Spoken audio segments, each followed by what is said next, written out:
Let us also take a look at residual income, RI or residual income. Residual income is the amount of income a business unit is able to earn above a required rate of return on its assets. A required rate of return. Residual income is equal to income of a business unit minus assets of the business unit into the required rate of return. Income of a business unit. What is the operating income? Okay. Minus assets into a required rate. So my current rate and a required rate. That difference will give me what? Will give me the residual income. Income is again the net operating income. Required rate of return will be given to you students. It could be decided by the management. It is usually what is called the weighted average cost of capital. I repeat, weighted average cost you will be doing in part 2. Basically, it is the cost of your investment. What is the interest? What is the shareholder's expected rate of return? The weighted average cost of capital. Followed, that is your residual. When the assets of a business are used, we exclude idle assets or assets which are put into use in future. Always, whenever we are looking at assets, idle assets which are not really being utilized are not considered. Sometimes they are considered, even for ROI, they are sometimes considered, so that the manager is under pressure to not keep them idle and start using them. But sometimes it may not be in the hands of the manager and the asset may be idle for some other reason. So depending on the situation, we would have to take a call on how to measure the ROI and RI. Residual income method of performance evaluation is considered a refinement of the ROI method because RI looks at profits in absolute dollars and any project with a positive RI will be accepted. This kind of decision making would result in greater profits for the organization, though it would result in a lower ROI. This is exactly what we said before, right? ROI, you remember?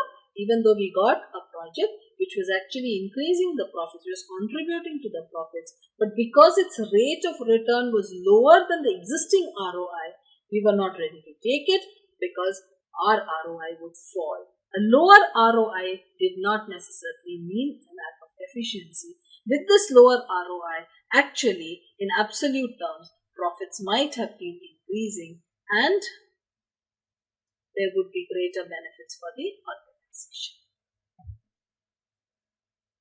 A division has had an ROI of 15% for the last 3 years. The division is considering taking up a new project with an investment of $100,000 and an operating income of $12,000. The target rate of return is 10%. Should the manager accept or reject the proposal? You understand, they had an ROI of 15%. Now there is a new project, investment is 100,000 with 12,000, that means there's a return of 12%. But the target rate of return is 10%. If I was going by ROI, I will refuse this, yes or no? If ROI method of performance evaluation is done, the project will be rejected. Why? Because expected ROI is 12%, 12 on 100, yes or no? 12% on the new project, current ROI is 15%, therefore my ROI will come down and therefore the project will be rejected, though overall profits will increase. Understood? Students, is it clear? This is ROI. But if I take the residual method of evaluation, then the project will be accepted because I need a return of only 10%. Target return is 10%. Anything above 10% I will consider. So residual income will be the actual income of 12,000 minus targeted return 10% of the investment of 100,000 equal to 2,000. So this is positive. Will be accepted since, why is it accepted?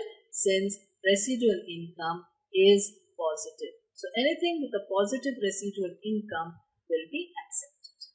This is the difference between the two. Clear, students?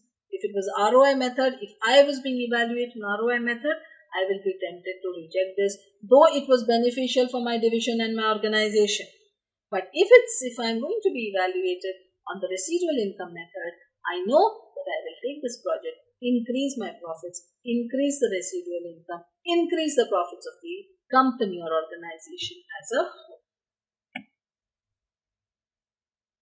Other advantages of the residual income: different rates of return may be used for different projects or units based on the differences in risks.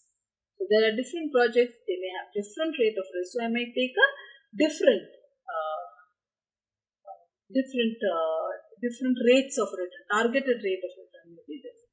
Different rates of returns may be used for different projects or units based on the differences in the classes of assets. So that flexibility is there. Correct? So the target for say older assets have a very low investment base. So whereas for a new asset, I would take a targeted return of 8%. For an older asset of a similar type, the targeted return may be 12 or 13%. That way, I can keep things comparable. Disadvantage: it is not appropriate to compare the performance of divisions of different sizes. A small variation in the required rate of return can have a much larger impact on a large division than one on a very small division. There are different sizes, let us not try to compare which has a higher residual income. That is not really comparable. Correct? Because a small change, 1% on $1,000 and 1% on $100,000 and 1% on a $1 million is a huge difference.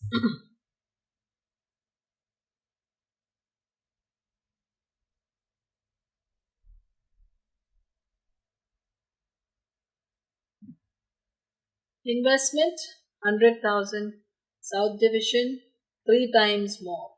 The operating income is 200,000, 450,000. Targeted return 10% is 100,000 here. This is 300,000. So I have a residual income of 100,000. Here I have a residual income of 150,000. This residual income is higher. Yes or no? 150,000 is higher as far as residual income is concerned. But when I look at the ROI, it's not that the investment has been more efficiently utilized. I do not know the reason why. But here ROI is much better here at 20%. North Division has been utilizing its assets better, whereas South Division has been not utilizing it better. So if I make a comparison between the North and the South Division only on residual income, I may actually draw a wrong conclusion. Yes or no? It does not mean that South Division is more efficient, because South Division actually is less efficient with a 15% return. But though it has a higher residual income. Why does it have a higher residual income? Because its investments are much more. It's 3 times that of the North Division. So this kind of care should be exercised. One has to be alert to this. So a combination of measures may have to be used to draw a conclusion on the performance. Right? So when we evaluate performance, we may have to use a couple of measures. Only one measure may not suffice, may not be fair actually.